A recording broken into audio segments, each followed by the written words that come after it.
Chilli powder అన్ని రకాల వంటలకు పచ్చళ్లకు సరైన chilli powder. No colour, no chemicals.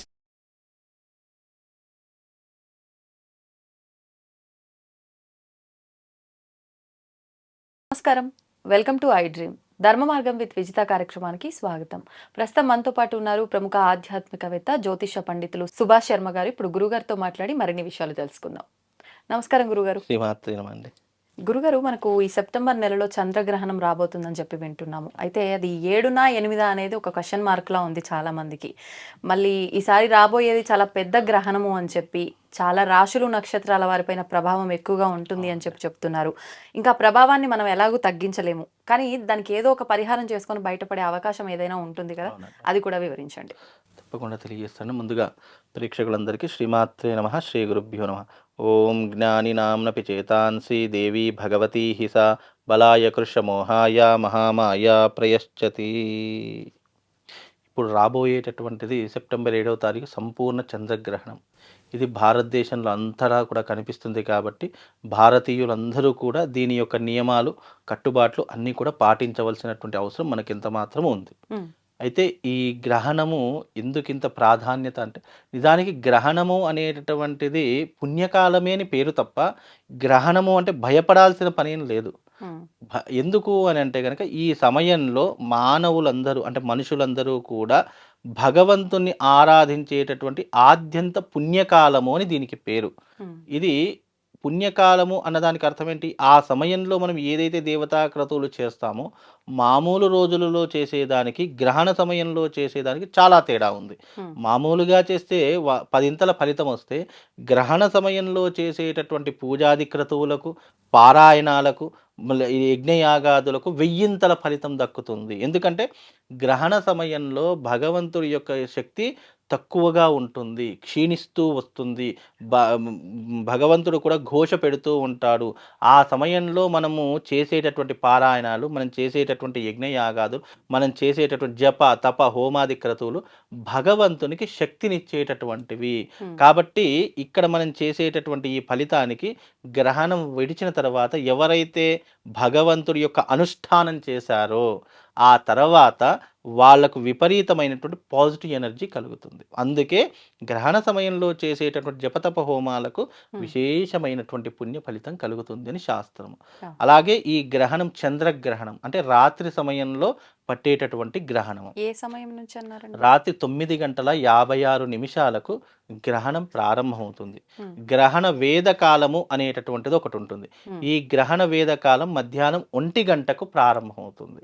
గురుగారు, మరి ఇప్పుడు ఆ రోజున సమయం అంటే గ్రహణం ఏ సమయంకి మొదలయ్యి ఏ సమయంకి ఎండ్ అయిపోతుందో వివరించండి. మనకు గ్రహణ సమయం అనేటటువంటిది రాత్రి 9:56 ప్రారంభమవుతుంది. మధ్యరాత్రి అంటే తెల్లవారితే మధ్యరాత్రి 3:25 గ్రహణం ముగిసిపోతుంది. ఆద్యంత పుణ్యకాలము అనేటటువంటి ఒక మధ్యకాల సమయం ఉంటుంది. అది 1 గంటకు మధ్యకాల సమయం, అది ఆద్యంత పుణ్యకాలము. అంటే ఈ సమయాల్లో మామూలుగా న్యాచురల్గా ఏం ఆచరించాలి, ఈ సమయంలో ఏం చేస్తే మనకు శక్తి చైతన్యం పెరుగుతుందంటే, ఉపాసనా పరులు, అలాగే ఈ బ్రాహ్మణతులు గాయత్రి మంత్రాన్ని జపం చేసుకోవడము, మామూలు వాళ్ళు ఎవరైనా ఉంటే గనక గురు ఉపదేశ మంత్రం ఉన్నటువంటి వాళ్ళు గురు ఉపదేశ మంత్రాన్ని పాటించడము, మామూలు వాళ్ళు అంటే మామూలు సామాన్యమైనటువంటి వాళ్ళు ఈ యొక్క పుణ్యకాలాన్ని మనం దక్కించుకోవాలి అనే ఆశ ఉన్నటువంటి వాళ్ళు లలితా సహస్రనామ పారాయణం, విష్ణు సహస్రనామ పారాయణము, దేవి ఖడ్గమాల పారాయణము, లేదు అని అంటే గనక కనకధారా స్తోత్రం, ఇలా మీకు ఏదైతే అనుకూలంగా ఉంటుందో దాన్ని పఠించడం వల్ల మనకు ఎన్నో రకాలైనటువంటి పాజిటివ్ ఎనర్జీస్ అంటాము. నెగిటివ్ ఆరాని ఏ రకంగానే తగ్గించేటటువంటిది ఏదైతే ఉంటుందో అది పాజిటివ్ ఎనర్జీ అని పిలుస్తాము. ఆ పాజిటివ్ ఎనర్జీని మనం గెయిన్ చేసుకోగలుగుతాము. దాని ద్వారా మనం స్వయం శక్తి పెరుగుతూ ఉంటుంది. ఏం చేసినా కూడా అందులో విజయం సాధించేటటువంటి శక్తి సామర్థ్యాలు పెరుగుతాయి. మనం ఎక్కడికి వెళ్తే అక్కడ పాజిటివ్ ఎనర్జీ అనేటటువంటిది ఉత్పన్నమవుతూ ఉంటుంది. అందుకే తిథి వార నక్షత్ర ముహూర్త యోగ కరణాలు జ్యోతిష్యంలో ఎలాగైతే చెప్పబడిందో ఒక్కొక్క దానికి ప్రాధాన్యతను ఎలాగైతే సంతరించుకుందో ఈ ఐదింటిని కలిపితే ఒక జ్యోతిష్యం అవుతుంది. ఆ జ్యోతిష్యంలో మనము ఈ 5 కాలాలను ఒకే సమయంలో ఆరాధించాలంటే అది గ్రహణ సమయంలో ఆరాధించుకోవచ్చు.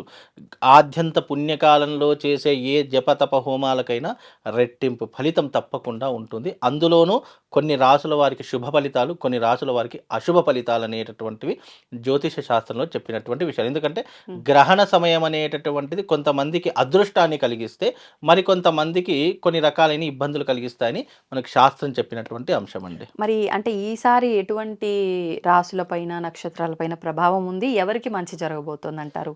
అయితే ముందుగా ఈ గ్రహణం వల్ల కీడు ఎవరికి జరుగుతుందో చెప్తాను. ఇక మిగతా కీడు ఎవరికైతే జరుగుతుందో వాళ్ళకి కొంచెం బ్యాడ్ పొజిషన్, మిగతా వాళ్ళందరికీ కూడా మధ్యమైన ఫలితాలు, మంచి ఫలితాలు అన్నట్టే అని లెక్క వేసుకోండి. మనకు ముఖ్యంగా ఈ యొక్క గ్రహణం వల్ల 4 రాసుల వారికి, 2 నక్షత్రాల వారికి ఇబ్బందులు కలుగుతాయి.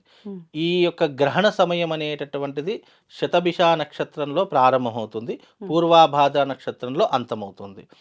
శతభిష నక్షత్రంను ఈ యొక్క కుంభరాశిలో గ్రహణం ఏర్పడుతుంది.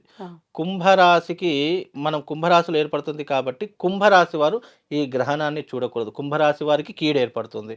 అలాగే మేషరాశి వారికి, వృషభ రాశి వారికి, మిథున రాశి వారికి, ఈ 4 రాసుల వారికి శతభిష నక్షత్రము, పూర్వాభాద్ర నక్షత్రం, ఈ 2 నక్షత్రాల వారికి అశుభము. కనుక ఈ 4 రాసుల వాళ్ళు, ఈ 2 నక్షత్రాల వాళ్ళు తప్పకుండా దానికి పరిహారం చేయించుకోవాలి. ఏ రకమైనటువంటి పరిహారము అని అంటే గనక మీరు ఇంట్లో కూర్చుండి పారాయణం చేసుకోవడము, లేదా ఎక్కడైనా ఈ గ్రహణ సమయంలో చాలా చోట్ల యజ్ఞయాగాదులు నిర్వహిస్తారు. బ్రాహ్మణులు కానీ లేదా తాంత్రిక విధానంలో ఉన్నటువంటి వాళ్ళు కానీ యజ్ఞయాగాదులు నిర్వహిస్తారు. మీకు వీలైతే అరిష్ట నివారణ తంత్రయాగం చేసుకోండి. గ్రహణ సమయంలో అరిష్టములు పోవడానికి, మనకున్నటువంటి పుణ్య ఫలితాన్ని పెంచుకోవడానికి ఈ గ్రహణ సమయం చాలా ఉపయోగపడుతుంది. కనుక వీలైతే ఈ నక్షత్రాల వాళ్ళు, ఈ రాసుల వాళ్ళు అరిష్ట నివారణ తంత్రం చేసుకోండి. కొంతవరకు మీకు శుభ ఫలితాలు వచ్చేటటువంటి అవకాశం ఉంటుంది. ఈ 4 రాసుల వారికి అశుభం, మిగతా అన్ని రాసుల వారికి శుభ ఫలితాలు, మధ్యమ ఫలితాలు ఉన్నాయండి. మిగతా ప్రభావాలు ఉంటాయంటారు గ్రహణం తర్వాత? గ్రహణం తర్వాత అనేసరికి ఈ గ్రహణం యొక్క ప్రభావము 15 రోజుల లోపల కానీ లేదా 45 రోజుల లోపల కానీ దీని ప్రభావం అనేటటువంటిది మనిషి మీద పడేటటువంటి అవకాశం ఉంటుంది. మ్యాక్సిమం గ్రహణం విడిచిన తర్వాత, పట్టు స్నానం విడుపు స్నానం చేసిన తర్వాత గ్రహణం అయిపోతుంది. ఇది మధ్యరాత్రి, ఆ సమయంలో అందరు పడుకొని ఉంటారు కాబట్టి తెల్లవారితే వీలైనంత వరకు చంద్రుడి ప్రతిమ, అలాగే నెయ్యి, ఒక సర్పం యొక్క ప్రతిమ, ఈ 3 ప్రతిమలను నెయ్యిలో పెట్టేసి రాగి పాత్రలో నెయ్యి పోసి ఈ 3 ప్రతిమలు దాంట్లో పెట్టేసి, ఇప్పుడు 3 ప్రతిమలు ఏంటి? సర్పము, చంద్రుడు, ఈ 2 ప్రతిమలు రాగి పాత్ర, ఈ 3 కూడా తీసుకొని దాంట్లో నెయ్యి పోసి బ్రాహ్మడికి స్వయం పాక దానంతో సహా ఈ యొక్క దానం ఇవ్వడం వల్ల గ్రహణ దోషం తొలగిపోతుంది అని శాస్త్రము. మరుసటి రోజు తప్పకుండా ఈ రాసుల వాళ్ళు, ఈ నక్షత్ర వాళ్ళు మీకు దగ్గరలో ఉన్నటువంటి ఆలయంలోకి వెళ్ళి అక్కడ అర్చకులు, మళ్ళీ దానం అర్చకులకే చేయాలి. మళ్ళీ ఇదొకటి కూడా విన్నానండి. ఇప్పుడు మీరు చెప్పిన ఈ రాగి పాత్ర, ఈ ప్రతిమలు ఏవైతే ఉన్నాయో ఇవి మనం గ్రహణం పట్టక ముందే ప్రిపేర్ చేసి పెట్టుకొని ఉంచాలి. కొత్త వాటికి తప్పు లేదండి, కొత్త వాటికి తప్పు లేదు. అలాగే ఈ గ్రహణ సమయంలో తప్పకుండా గర్భిణీ స్త్రీలు నియమాలు పాటించాలి. ఎందుకంటే మెయిన్ వాళ్ళ మీద ఎఫెక్ట్ పడుతుంది కాబట్టి గర్భిణీ స్త్రీలు నియమం పాటించండి. మామూలుగా తినేటటువంటి విషయాలు, ఆహార పదార్థాలు తినేటటువంటి విషయంలో ఆరోగ్యం బాగుండి, అన్నీ బాగుండి ఉన్నటువంటి వాళ్ళు మధ్యాహ్నం 1 గంట వరకు, అంటే ఆరోగ్యం బాగుండి అనుష్ఠానం చేసే వాళ్ళు కొంతమంది ఉంటారు. దేవత అర్చనలు అనుష్ఠానం చేసేటటువంటి వాళ్ళు, మంత్రజపం చేసేటటువంటి వాళ్ళు మధ్యాహ్నం 1 గంట వరకు భోజనాలు చేసేసుకోవాలి. మళ్ళీ 1 గంట దాటితే ఎలాంటి భోజనాలు చేయకూడదు అని శాస్త్రం. ముఖ్యంగా ఆరోగ్యం సహకరించకుండా మందులు మాకుల మీద ఉండేటటువంటి వారు, బీపీలు, షుగర్లు, థైరాయిడ్ ఇలాంటి కొన్ని ఇబ్బందులు ఉన్నటువంటి వారు, ముఖ్యంగా గర్భిణీ స్త్రీలు, వీళ్ళు 5 గంటల సమయం వరకు ఏదైనా తినవచ్చు. వాళ్ళకి ఎగ్జంప్షన్. కాబట్టి వాళ్ళకు ఏమీ ఇబ్బంది ఏం లేదు. మధ్యలో దాహం వేసింది, అయ్యో గ్రహణ సమయంలో నీళ్ళైనా తాగొచ్చేమో అని అనుకుంటారు.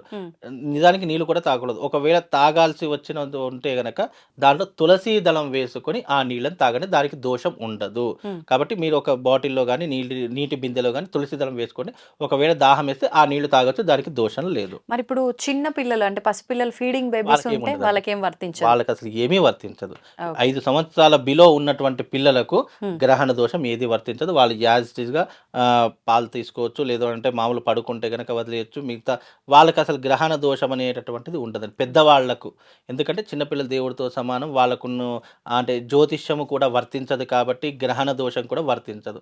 కాబట్టి 5 సంవత్సరాల లోపు పిల్లలకి ఎలాంటి ఇబ్బంది, 5 సంవత్సరాలు దాటితే గనక వాళ్ళకి 5 గంటల వరకు ఎగ్జంక్షన్ ఉంటుంది. కాబట్టి వాళ్ళకి పెద్ద ఇబ్బంది ఏం లేదు. కాబట్టి ఈ నియమాలు పాటించుకోవాలండి. ధన్యవాదాలు గురుగారు. శ్రీమాత్రే.